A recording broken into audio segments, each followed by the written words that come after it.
a eu le privilège d'essayer pour vous.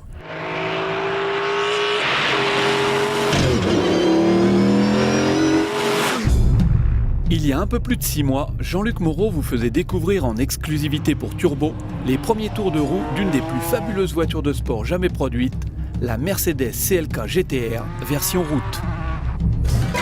Depuis, cette folie à 4 roues est devenue une réalité plus concrète avec l'entrée en production des 25 exemplaires prévus.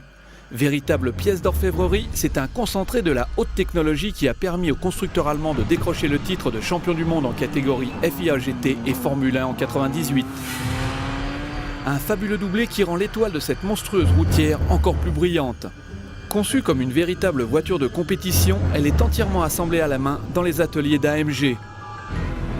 L'architecture générale et sa forme sont les reproductions exactes de la version course avec une carrosserie et une coque en carbone sur laquelle viennent se greffer des suspensions à double triangle superposées et d'imposants freins à disque ventilés de 380 mm à l'avant et 350 mm à l'arrière couplés à un système ABS déconnectable.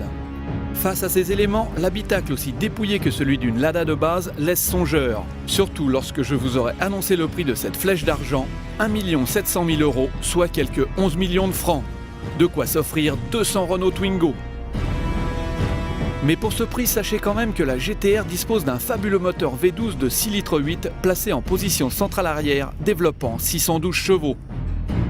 De quoi décrocher le titre de sportive la plus performante du monde. En effet, il ne lui faut que 9 secondes 9 pour passer de 0 à 200 km/h, 19 secondes 8 pour avaler les 1000 mètres départ arrêté et sa vitesse maxi est de 320 km/h.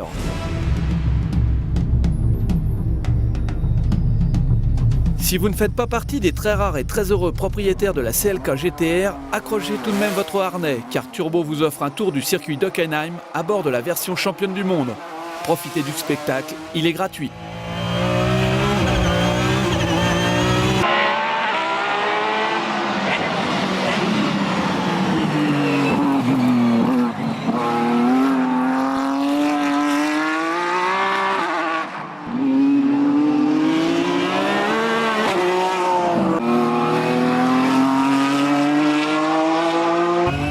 Parfaitement sanglé dans un habitacle aux dimensions aussi réduites que dans une voiture sans permis, les premières sensations sont proches de celles ressenties dans un Grand 8, la mobilité en moins.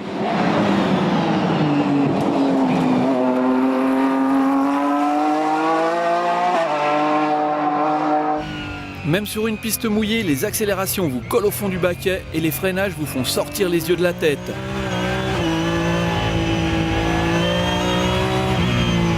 Bref, vous l'aurez compris, c'est un moment fort en émotion et je peux vous confirmer qu'après 3 tours à bord de cette centrifugeuse sophistiquée, on regrette rapidement les excès de table du dernier réveillon de Noël.